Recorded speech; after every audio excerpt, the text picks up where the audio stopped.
to this part of the evening. Um, I tried to be the last part of the description that they put up and be a journalist about this and read up the curatorial note and think up questions and things like that. I think most of it you sort of covered in your own presentation. But anyway, I'm going to take the throw spaghetti on the wall approach, and you can pick what you want, just cherry pick from it and answer. Sure. And yeah. So one of the first questions I want to start off with is one of the things that struck me from the note was this idea of like the friendship economy and conversations around that. So since you've been around for like you yourself said since the 90s in a way on the scene, like for me the question that like as someone who attempts to practice himself, like how do you see these friendship networks have changed, or what is presently happening in them that excites you and is interesting, or and yeah, I'll leave it at that. I think we're operating in a world which is becoming less and less about connection and more and more about disconnection. We're living in such an apathetic time, right, where we completely desensitized ourselves to the human experience. There's war and genocide, there's hunger and pillage, there's colonialism doesn't feel post anymore, racism doesn't feel like it's behind us anymore. There's so much of mistrust that I think that as artists, I think it's very important for us to drive the human experience back towards that feeling of connection, contact, face to face, breath to breath, skin to skin, hand to hand, And for that, there needs to be trust. And in order for us to be trustful of each other, we need to be friends. And we need to feel empathetic and feel for each other and our conditions. And what else can we do as artists other than reflect, but not reflect alone, but reflect together? And I feel that it's important to acknowledge that sense of trust, because we wouldn't be here if we didn't have that in our lives. None of us would be. At some places we've lost that relationship to trust, but in some place I think it's very important to rework that gain and regain our relationship with trust. And that's why I put emphasis on not just friendships that have become the Biennale, but the friends that we will make in the course of putting this Biennale together as well, right? Because it's also, the coming together of not just 66 artists. It's also like 300 volunteers. It's the office of the Biennale is now 60 people working there. And I really feel like the new CEO is his first artistic cultural experience, and he's really becoming my friend, like Thomas Verghese is really someone I'm really connecting with. And if I was just to trace back on my relationship with my own practice, as an artist, it starts with friendship. It was really my best friend who I connected with and said, let's do this experiment together, And if I didn't have that trust, I probably would have never made that work, and I wouldn't have entered those sliding doors. So I think there's something to be said about friendships and relationships and sustainability. That's not just ecological and economical, but friendship as an economy needs to be sustained. Are they being sustained? Yes, they are. Yes, they are. Yes, they are. Relationships are very, very important to me. Because I think they're more important than art. Life is more important than art. I mean, these are the famous words of James Baldwin, right? Saying life is more important than art, which is why art is important.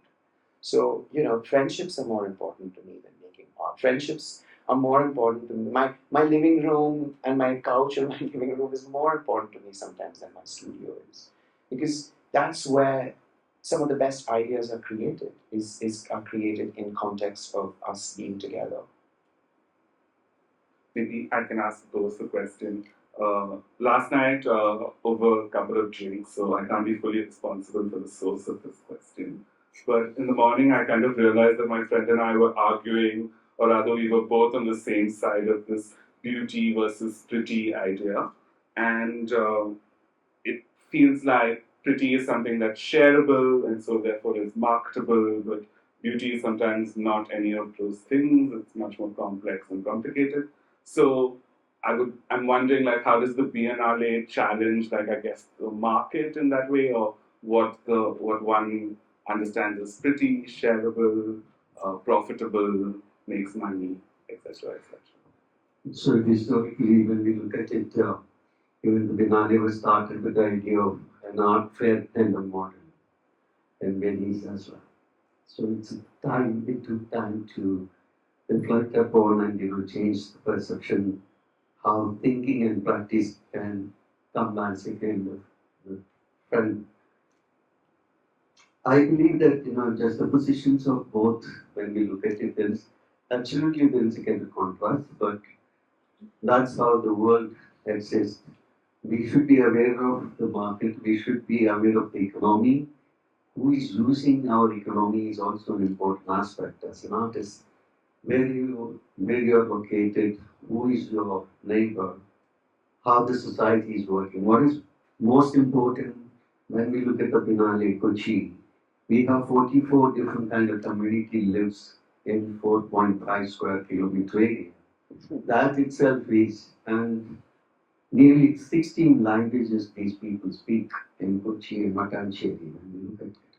So where else, I think it's an idea how you are, the context is important, how you're building up the spaces.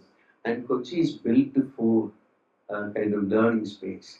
So the learning place, definitely you can kind of take it from there or leave it. So there is an opportunity, but if you want to pick up, you can pick up. Even the Biennale, we don't sell artwork, but people are picking up the work after the Biennale. Right? And many of the video artworks were bought by MoMA, bought by Guggenheim Museum, bought by Kiran Nada, all that. They're all artists are also becoming wealthy and forgetting about where it's all come from. That is also kind of things can expect. So there is a friendship as well as the same time we can expect an enemy is walking around. Yeah. I think this slides into the next question for me. But I like to say that drinking and having a question is interesting. One of my favorite statement by an incredible artist. It's my quarter Malayali. Tom Marioli. This statement I give it in all my lectures, in most of my students' lectures. The act of drinking beer with friends is the highest form of art. There you go. I believe that creating conversation spaces are very important. Yeah. It's a cafeteria. That's what he was also mentioning. Yeah, that location, creating locations, creating sites. That is what Biennale is. Yeah. And you're responsible now. I got you. To just sort of slide into the next question would be like, what are perhaps the joys and pains of curating as a collective with your colleagues, working as a collective, as a conclave? Enemies also on the other side of this coin. Yes. Well, there is no pain, no gain. I really feel that way. I mean, I'm aching as we speak. But it's really. I mean, it's interesting that you're asking this question, because I really do have a material relationship with pain and with joy. I mean, I try to have a material relationship with these two very distinctly different, like opposite emotions and feelings. But bringing it to the Biennale, I feel that I do feel that we're a family, and in order for us to feel like a family, we first have to feel like at least the ideal family. We have to feel safe.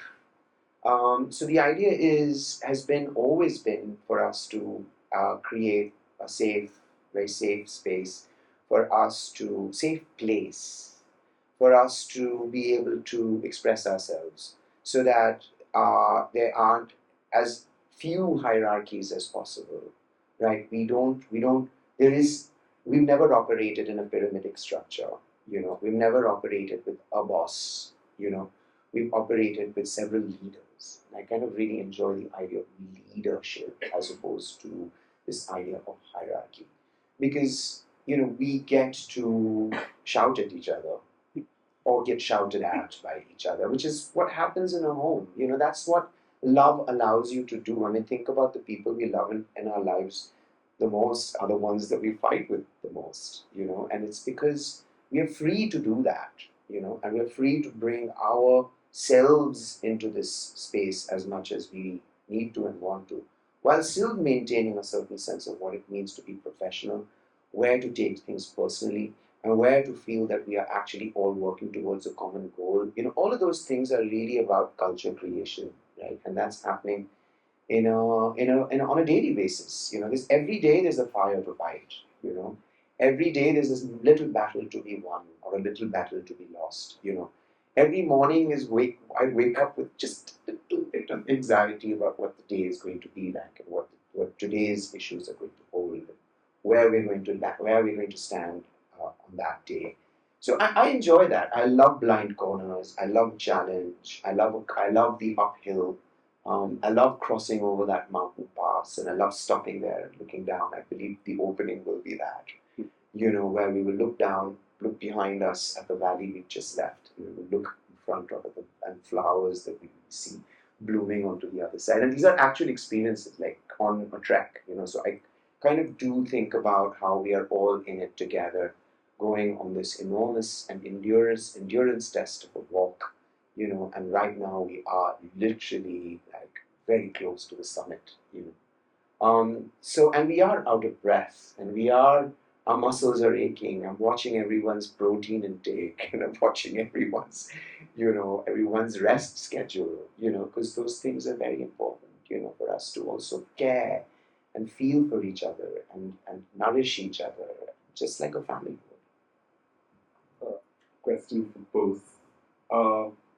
One of the most exciting verticals always of the Biennale is the student Biennale, for me at least. And but one of the things that I've noticed this year in some ways is through a representation of state or region idea, that it's been, before it was more collegiate and or wider in that way. I'm not sure, but at least from the outside, that's what it looked like.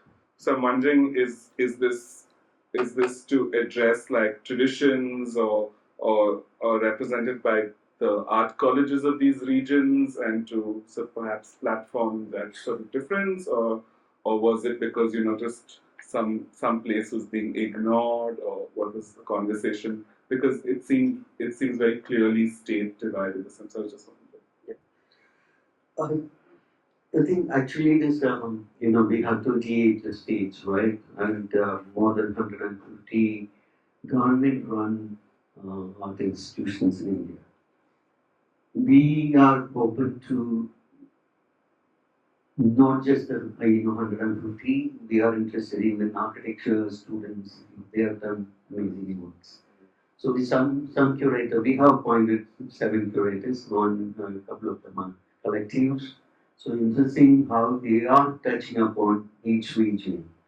It is their responsibility to reach wider their hands and minds to pick up the right talent. The curator's responsibility is that they should travel and find. It's not sitting in office and working on it. So I hope our curators bring the best talented people. Our responsibility to give them an opportunity, as well as the curators, as well as the students get an opportunity.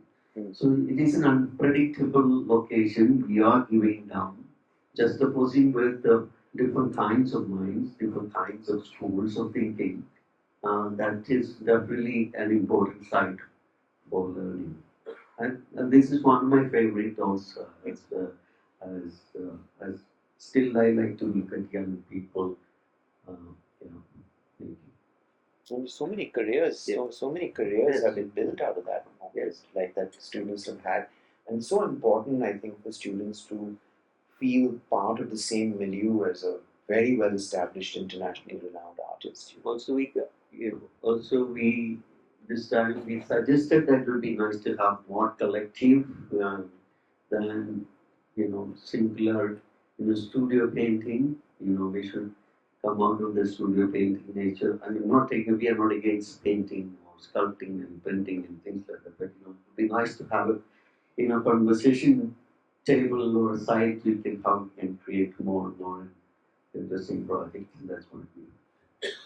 It feels like we had a pre-conversation and you're just setting up all my questions, so thank you. To the next one, to Nikhil, and this is again a painting question.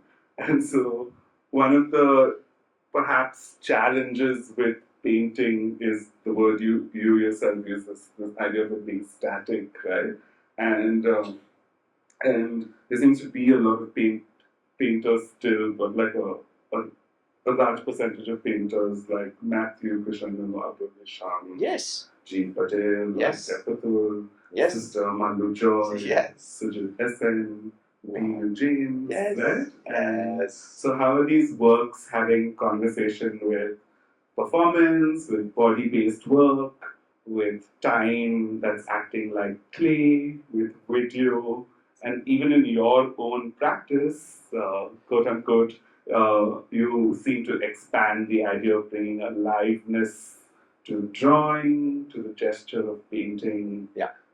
So just sense of presence, like you said earlier. Yes. So how is painting, like studio painting, let's put it that way, or figurative painting, or Yes. anything, having conversation with?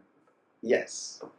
I mean, I guess it's also your question is also interesting because a lot of the answers to the question are also built into the question, which is nice, which makes things easier, but maybe a little bit complicated as well, which I like.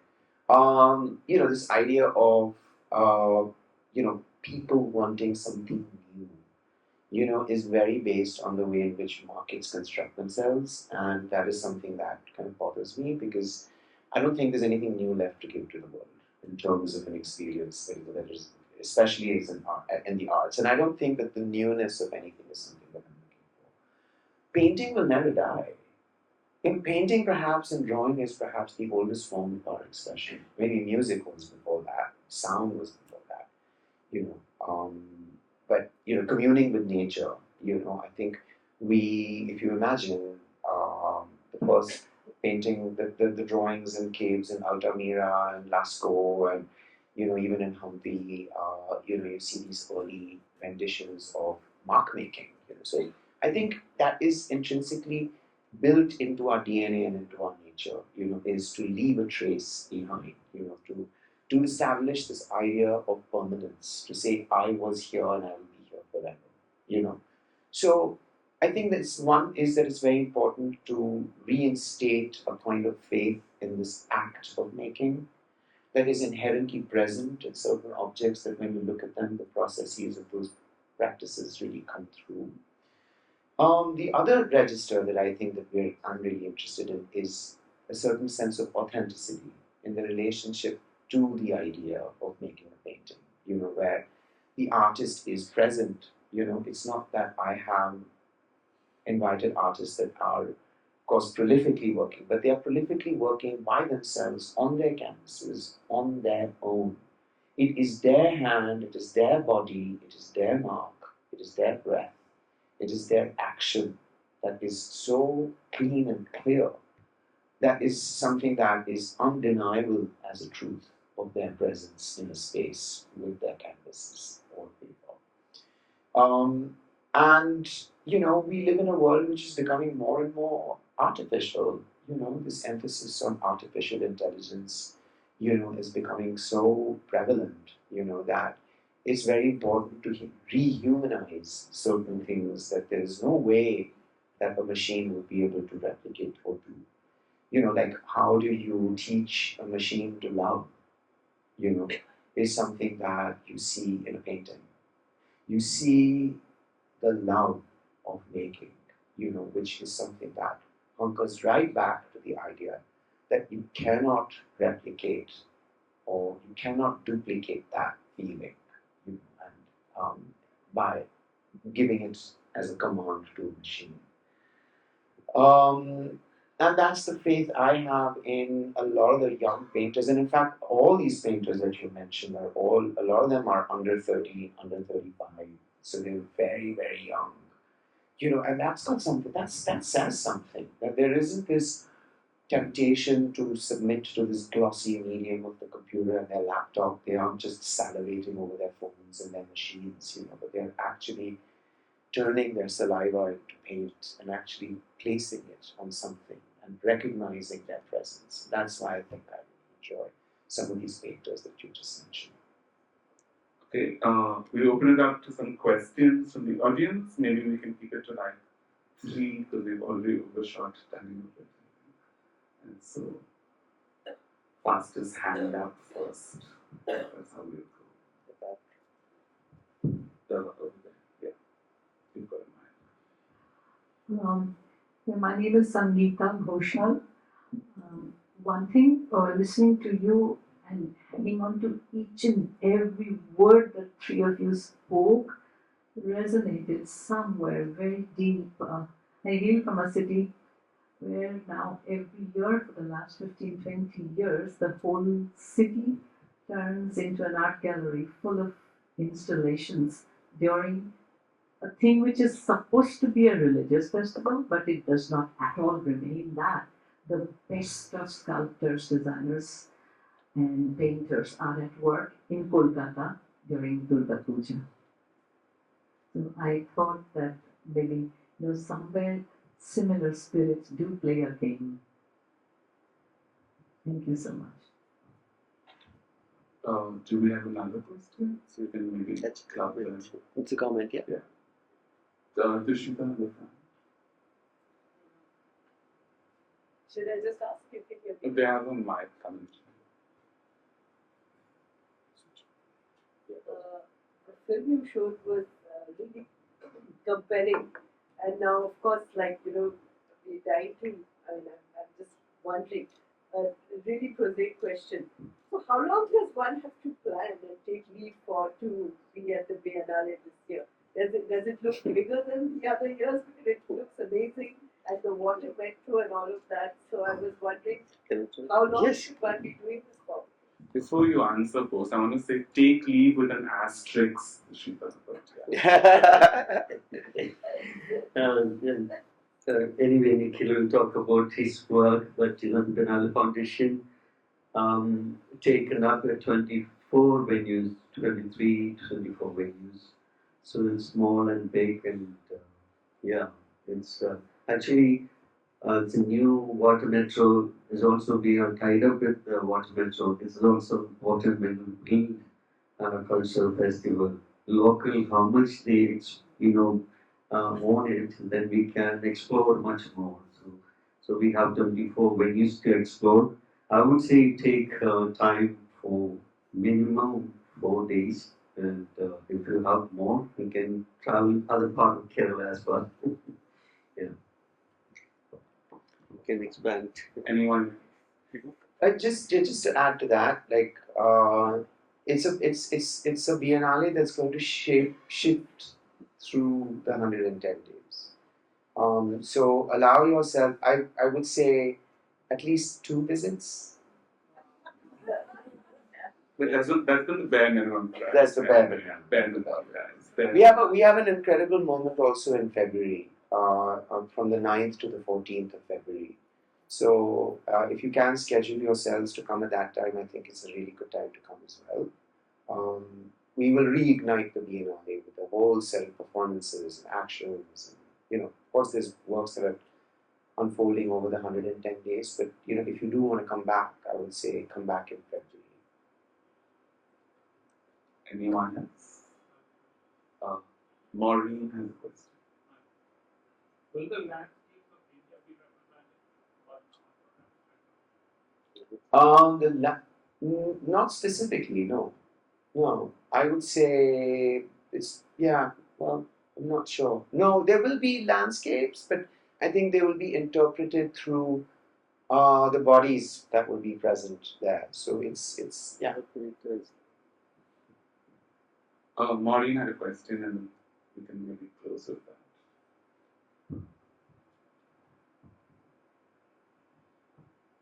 Yeah, this is a question for Nikhil. Um, when I read the title of the Biennale for the time being, or whatever you may call it, the idea behind it, that phrase holds a lot of different concepts and ideas. And one of them, for me, maybe the first one that struck me was the idea of temporariness. So I just wanted to know whether you had that concept as well in your mind and how it would play out during the time. Absolutely, absolutely. I really do think about temporality. I think about ephemerality as well.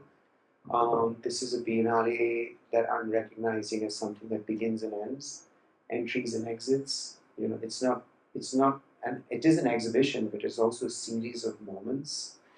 And for me, it really does exist on a timeline. You know, just as like a performance would. You know, and I think it's important also, it's also this understanding of what we have as opposed to what we want, you know, is a sense that we should take cognizance of what resources we have access to and make with it what we can. So it's a sense of also this idea of acceptance and acknowledgement of that acceptance, you know, that this is who we are and we are proud of that.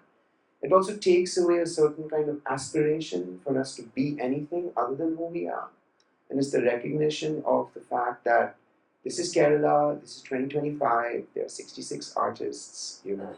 It runs for 110 days, it opens on the 12th, it closes on the 31st. You know, these are the frameworks within, very clear frameworks within which we are working. This is the budget, which is a really, like a realistic framework. You know, that's our reality check. Those are our reality checks. You know, and within those reality checks, I think if you're aware of your parameters, then you're allowed to play around within them and imagine and, you know, find infinity within them. So that's the idea of kind of taking this idea for the time being as a set of constraints, but also as a set of infinite possibilities. Thank you all for coming. We can send a big Bangalore prayer to Nikhil and Bose so they make it to the airport on time. And with the last answer, we can already promise that any of the 4 days you pick will be amazing. So Yes. see you all for 110 days. See you. Thank you. Thank you. Thank you. Thank you all. Firstly, on behalf of National Gallery of Modern Art, Bengaluru Ministry of Culture, I thank Mr. Bose for setting up the context and beautifully telling about the Biennale, and I thank Mr. Nikhil to open up with the spaces and the kind of curation what he's doing, and lastly Joshua to end up with all the context with the conversation. Thank you. I now request our director, Ms. Priyanka Mary Francis, to kindly come up on stage and honor them with a small souvenir from our art shop. Wow. Books. Oh, thank you. Thank you.